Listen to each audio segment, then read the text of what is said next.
This is my nearly 1-year-old 2024 Model 3 Performance. And while this car has been such an amazing experience to own, there's definitely some things that genuinely do annoy me about owning this car. And in this video, we'll be talking about it. And if you're in the market for a new Model 3 or Model Y, my hope is that this video will give you some additional insights before pulling the trigger on a brand new car. So if you're new to the channel, welcome. My name is John with Blackbird Productions, and on this channel, I create videos like this every week, just documenting my Tesla ownership experience, and I also make car reviews every month. You can check out my latest one in a card somewhere above this video, but it actually just recently broke 5,000 views, and I couldn't thank you guys enough for your support. And if you came from that video, because I know a number of people actually subscribed from that video, there are more car reviews on the way, and I'm working really hard to deliver my next car review very soon. So definitely more exciting stuff on the way. And of course, if you love cars as much as I do, and you are new to the channel, consider subscribing, and also don't forget to leave a like on this video. Thanks in advance. All right, so 5 things. First thing I have on my notes here, I have my phone here, so you'll see me just periodically glance down, is the hood. I don't know if it's a plastic hood or some sort of composite that they're using, but it's not durable, especially on these Texas roads. If you live on rough roads or you live in a gravel road area, this car definitely is not the best option. And it's definitely gonna take a beating if you do live in that area and you want a car like this. I actually have a dent, not on the hood itself, but on the left quarter panel. And it just, honestly, it just doesn't look good.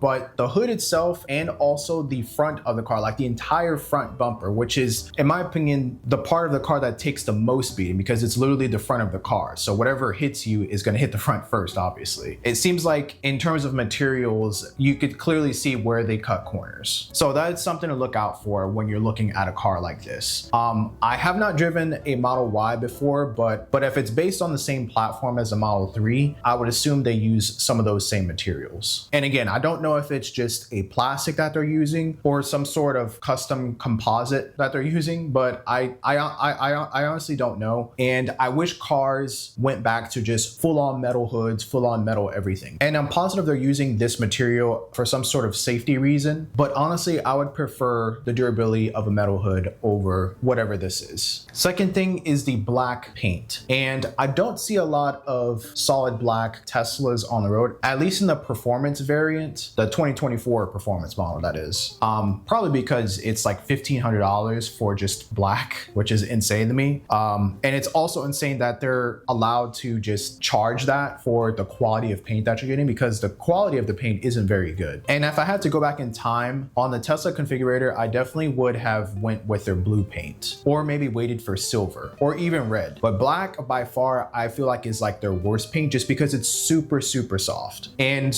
basically what that means is the paint is very thin. So it's very prone to scratches, and it doesn't really take much to scratch the paint on this car or chip it away. So having just like a little quick paint repair kit on the side wouldn't hurt with having a car like this. And I actually have an upcoming video just talking about that as well. I essentially have Tesla's official paint repair kit, and I'm going to be using it on some spots on my car because my car does have some scratches, and there's also some road rash on the sides that their paint repair solution should address, but we'll see how well it works. Next is the Wi-Fi radio. And if you've seen some of my videos in the past, you've heard me talk about this. I feel like I've gotten some flack from just talking about it, just because a lot of people seem to just gravitate towards premium connectivity, which is fine. I just don't want another subscription in my life. That's basically all I'm saying, among other things, obviously. But I'm sure it's by design. The Wi-Fi radio and the user experience surrounding just connecting your phone to the car is just not very good in the Tesla, at least in my Tesla, especially when you're using hotspot data. And I don't know, it's just so weird because they have it set up to where it automatically disconnects from your phone data when the car is in park, and then you have to reconnect every time. And in my car, when I try to reconnect, it usually connects maybe about 50% of the time. Most of the time it just,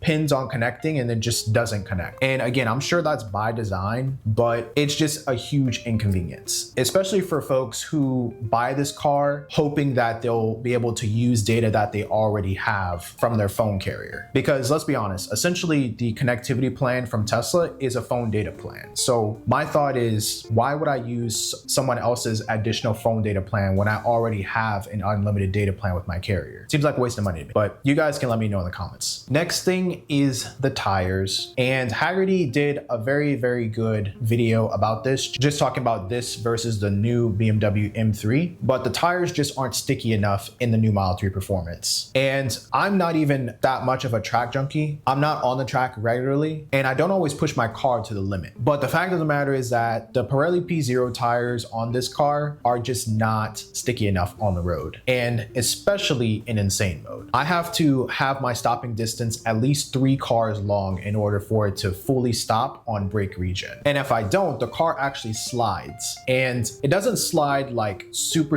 aggressively, but you can feel it, and it just doesn't feel confident. Like, it doesn't feel pleasant at all to feel that. So this is one of the reasons why once I'm done with the Pirelli P0s, I'm actually going to be swapping those out for some new Sport 4Ss. And I think they're made by Michelin. I'm drawing a blank right now. I've heard so many different tire brands over the past week just because I've just been researching, but I want to say they're Michelin Sport 4S's Pilot or something like that. But you guys will let me know in the comments what they are. But the fact of the matter is that this car needs stickier tires on the road. And the Pirelli P0s are good for just regular commuting if you're not in insane mode, but if you are regularly just going to car meets, hanging out with friends with your cars, going on cruises and stuff like that, personally, I would prefer a more stickier tire on the road. And I feel like the Michelins will be able to deliver that. The last thing is door kicks. Yes, the door kicks. So with a lot of cars, including modern cars, specifically we're talking about this car, but a lot of cars have this issue. So it's not limited to Teslas,